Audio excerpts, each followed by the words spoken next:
Hello, everyone. Welcome to Loving Out Loud, Learning to Love in a Hate-Filled World, the video series. You're up to chapter 15. There's only one more after this one, so we're almost done. The title of this particular episode is An Unknown Cousin. I hope you get something good out of this one. Here we go. The theme scriptures for this particular week are from Matthew chapter 7, verse 12. It says, "So in everything, do to others what you would have them do to you. For this sums up the law and the prophets." Matthew chapter 7, verse 12. The other one is in Matthew chapter 22, verses 37 to 40, where Jesus said, "Love the Lord your God with all your heart and with all your soul and with all your mind. This is the first and greatest commandment. And the second is like it, love your neighbor as yourself. All the law and the prophets hang on these two commandments." I want you to hang on to the last sentence in each of those two passages. From Matthew 7, it says, "For this sums up the law and the prophets." And in Matthew 22, it says, "All the law and the prophets hang on these two commandments." That'll be important later as we get further into this episode. Now, let me ask you a question as we get started. Have you ever tried to offer a friendly piece of advice? Could be on what someone's wearing or how they drive or how they do their job or how something they're doing is best done, and it didn't turn out so good. It just occurred to me, I remember a time when I was probably about 20 or 21. I was hanging around with a youth group out of Anderson, Indiana, and we were at Mounds State Park at a youth event. And one of the guys working with the youth was trying to start a fire in one of those little grill things that, those big clunky metal grills that they set up in the parks that you can put charcoal in. He was trying to get something going in there. And I made a friendly suggestion to him that he maybe adjust how he had things arranged. And let's just say it turned out badly. And all these years later, I sort of remember that. Well, I'm going to tell you a little bit of another story that comes out of the book that, I think it kind of gets me down the road here a little bit. So I was invited to a graduation party. This young man, I had not seen him in probably, 7, 8, 10 years, something like that. His parents were friends of ours from a church that we used to attend before we moved on. And we were friends with them. And out of the blue, he sent me an invitation to his graduation party. And after thinking about it, I decided, hey, I think I'll go, because I hadn't seen most of these friends in a long time, and I thought it would be nice to be able to reconnect with them. And plus, I wanted to, be an encouragement to the young man who was graduating. So I got there. I got to tell you, it was a little awkward. When his sisters opened the door and they saw it was me, they were like, "Oh, yeah." No. And I said, well, he invited me, and they were like, "Oh, well, great, come on in." And so they were happy to see me. They were just surprised. And then I walked on into the house, and another one of the guys says, "Oh my."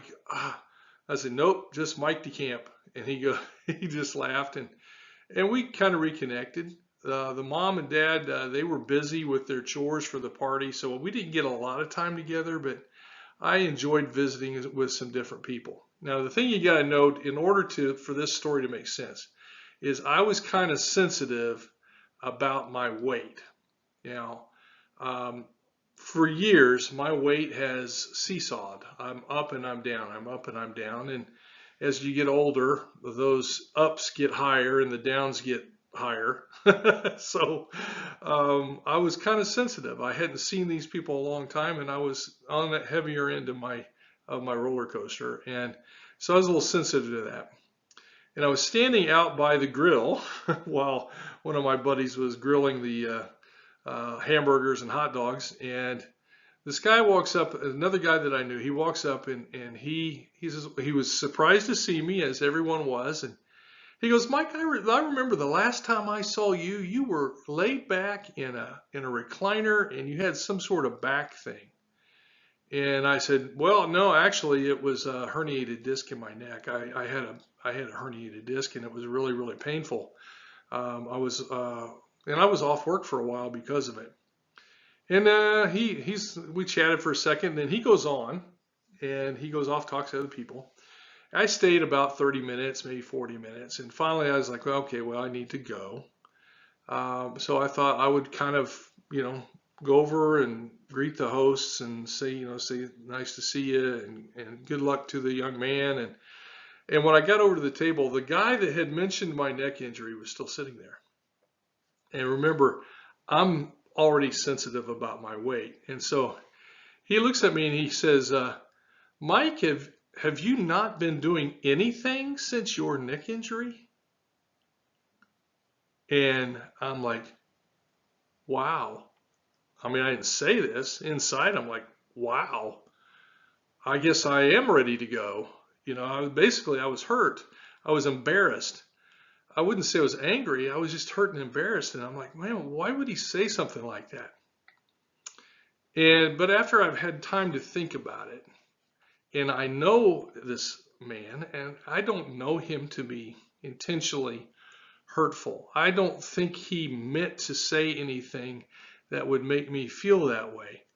But nonetheless, I was hurt and embarrassed. And the key thing is here that we had not had a relationship in probably 13, 14 years at this point. We hadn't had a connection. He hadn't seen the things in my life that I had been through, the other injuries, the roller coaster of up and down, the battles that I had fought, the losses in our lives, the changes in job status, things like that. He wasn't aware of it, so we had no relationship. He didn't know my life experiences. And so when he said that, it was probably intended to be in some sort of a spirit of concern or interest, but I took it in a painful way. And so that's one of those times where, you say something and it's not taken in the spirit that you meant, and it's usually because of a lack of relationship. Now, before I go on to the unknown cousin, I want to take you back to those scriptures. We have the golden rule, which it says sums up the law and the prophets. And we have the greatest and the second greatest commandment, which basically fulfills the law and the prophets. I had never really noticed this before I started writing this book, but this is a direct correlation between these two passages. It's a direct connection between the golden rule and the greatest commandments. In essence, treating others the way you want to be treated, the golden rule, is directly connected to how you're loving God and loving your neighbor. To me, that tells me that we should be incredibly thoughtful in our interactions and our words, whether spoken, written, or posted, because they reflect an adherence or lack of to these prime directives. All right, now on to the unknown cousin. My dad grew up near Lima, Ohio, and he was one of 9 siblings, and he was toward the middle. There were a few that were older than him and a few that were younger than him, but most of them lived in Ohio. And I knew most of them, although my dad was almost 50 years old when I was born, so most of my aunts and uncles were quite a bit older. Most of my cousins were quite a bit older. In fact, I think there was only one actual first cousin that was younger than me. Most of them were grown-ups by the time I knew what a cousin was. But we would travel from Indiana to Ohio periodically for gatherings. Sometimes it was a funeral. Sometimes it was a reunion. More funerals than reunions, unfortunately, but we had a few reunions. The pictures you see here, the one on the left is my dad and 8 of his siblings. And then the other picture is my dad with his brothers. He had one sibling that lived in Arizona. And she may have come home and I may have met her one time. I think one time in my whole life. Maybe, yeah, I think it was just one time. Um, and it was at a reunion. It wasn't the reunion where these pictures were taken, but it was at a reunion. We were at another aunt and uncle's house. I remember it was happy. I don't feel like it was a funeral. Could have been, but it felt like a happy time. We were all running around. We were out in the yard. It was warm. It was summertime. And I met one of her granddaughters at the reunion. Don't remember her name. She was maybe a year or two younger than me. But she was, the one factor about her is that she was quite overweight, very, very overweight. And you could see it in the flushing of her face and the sweat, and she was very overweight. But I had a lot of fun with her. We played games together at the reunion. We were playing together. We were doing a lot of stuff. We were having fun. It was a fun thing. But the problem is that I was maybe 13, 14 years old, maybe even 12. I'm not sure exactly, but I was around 13. 13-year-old boys aren't known for their thoughtfulness, and I was not particularly thoughtful. Now, I wasn't trying to be hurtful, like I was with Christy's friend, and back in one of the earliest chapters, you may recall I was trying to be funny. This time I wasn't trying to be funny. I was actually trying to be helpful. I thought I was trying to share something I thought would be encouraging to her or would help her. And I said something about things that she could do to maybe get some of that weight off. And I think I said something like, wow, we're having so much fun here. I bet if you played this hard every day, you could get some of that weight off. And she just stopped. She stopped and she looked at me, and her eyes welled up with tears. And then she turned and ran away. And I've never talked to her since. She went back to Arizona, I assume. I assume she's grown up. These days she would be, in her mid-50s. But she was deeply hurt by what I said, even though I had a good intention and a good motive behind it. But see, the thing I didn't have here is I didn't have the relationship with her to be able to say something like that. I didn't know anything about why she was heavy. Maybe she had a medical condition that causes it. Maybe I don't know how she was being treated at home. Maybe she was being berated or mistreated over it. Maybe her schoolmates bullied her. I don't know. I don't know any of those things because I didn't have a relationship. I didn't know her pain, her health, or her experiences. And as a result, my attempt to be helpful came off instead as very, very hurtful. And as a result, I don't even know her name. That's why it's not listed here. I don't even know this cousin's name.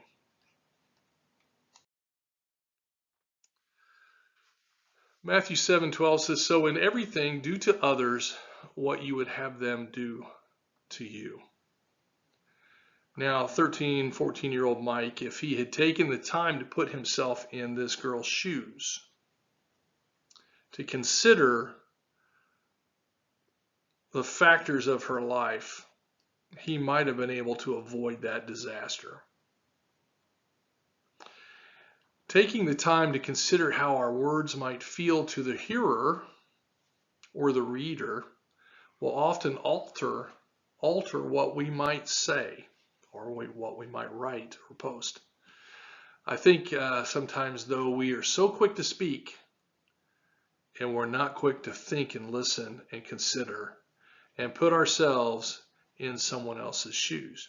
Happens a lot of times with people, and this video series, a lot of you who are going to be watching it are church-going people. You're regular church-going people. But some of you may not be regular church-going people, so you can probably relate to this on two different sides of the coin here. But you might say, let's say we've got a person who comes into the building or into the worship setting, and they haven't been there for a long time. It's not unusual to hear somebody say, "Wow, I haven't seen you in a month of Sundays." Ha ha ha. Or, "Hey, it's not Christmas or Easter. What brings you in the door?" Ha ha ha. "Hey, where have you been?" Ha ha ha. Well, that may be funny to the guy or the girl saying it, but to the person hearing it, is it really funny or is it embarrassing? They may be feeling particularly uneasy about coming into the building. They may be feeling nervous about coming there. They may be having second thoughts about coming there. And all of a sudden, these funny words coming out of your mouth, instead of drawing them in, is driving them away. And whether or not it does one or the other really comes down to the depth of a relationship of the person speaking to the person hearing. How it's perceived and handled would be completely different based on the depth of that relationship. I can go somewhere and my best buddy can say something really insulting to me, and I'll just laugh about it because, hey, this is what we do. We joke back and forth. As long as we don't take it as far as I did with Todd. You remember that episode a while back. But a lot of times we have these kinds of conversations and there really is not that depth of relationship. So it's important that we do to others what we would want done to us, and we need to put ourselves into their shoes. The relationship makes all the difference. Now, you can say hard, loving things to people to whom you've done the hard work of creating or building that relationship. I've had guys in my past that have spoken very straightforward to me and said rather hard things to me, challenging my commitment, challenging my devotion to God, challenging my devotion to my studies and prayers and things like that. And I've been able to take it from them because I was convinced of their love for me and we had a relationship. I've had other people kind of step into my life with things, and it didn't go well because there was no depth of relationship, or I distrusted their motives. And it came down to what I knew about them and what they knew about me. So I will leave you with a quote from, well, I don't know if we know for sure if this came from Theodore or Teddy Roosevelt, but most things I was been able to find, it was attributed to Teddy Roosevelt. But he said, "Nobody cares how much you know until they know how much you care." So be careful when you're going to try to speak into someone else's life without doing the hard work of building a relationship first. All right, time for the discussion questions. Again, I haven't said this for 2 or 3 episodes, but take the time to pause this in between questions. And if you're in a group, discuss it among yourselves. If you're not in a group, take the time, pause it in between, and just contemplate that question for a few minutes. Let it sink in a little bit. So question number 1, share about a time when someone with good intentions hurt you with their words, nevertheless. Number 2, share about a time when someone you were close with said something hard to you that you actually appreciated. And why were you able to accept the hard words from that particular person? Number 3, have you ever inadvertently said something hurtful when you were only trying to help? If you haven't, then you don't talk to people. Because I think pretty much every one of us does it. And the only way to solve that is to remember that golden rule and try to put ourselves in someone else's shoes. But have you ever inadvertently said something hurtful when you were only trying to help? All right, the next question. How does social media, Facebook, Twitter, the others, How does that come into play? If you were to apply the golden rule to your interactions on social media, would it change what you posted? Consider that. You know, the golden rule, I don't think just applies when you're face to face. I think it applies when you're interacting in any way, shape, or form. I don't think one of these days God's going to say, well, it's okay that you treated that person that way because you were just on Facebook. I don't think he would say that.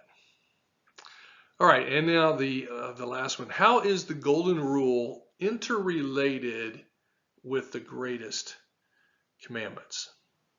Give that one some thought. Now for our weekly challenge, and this week you actually get 2 for 1. So there's a bonus challenge. So before you post anything on social media this week, stop and consider how your words might affect someone else. How might your words be potentially hurtful or offensive to someone else? Just think about it. Give it some thought. Let it sink in, and maybe you might change how you say what you're going to say. We could all use a little bit of filters sometimes on how we communicate on social media. So before you post anything on social media this week, stop and consider how your words might affect others. Your bonus challenge. Whenever you see someone this week and you're tempted to share some helpful life tips, like how to arrange a fire in a grill, or maybe the slope of a dress's neckline, whether that's appropriate or whether they've got on too much makeup or whether they should have shaved that morning. Before you speak, whenever you're tempted this week to share some helpful tips, before you speak, first consider how you can build up that and better build up. I'm all tongue-tied here at the end, but consider how you can build a better relationship first. Do the hard work of building the relationship. Okay, next week, chapter 16, the very last chapter, and we're going to talk about a word that I made up. It's called love mentalism. Hope that grabs your attention. So next week it's love mentalism. We're going to flip the script. Thank you very much for joining me, and we'll catch you on the next episode.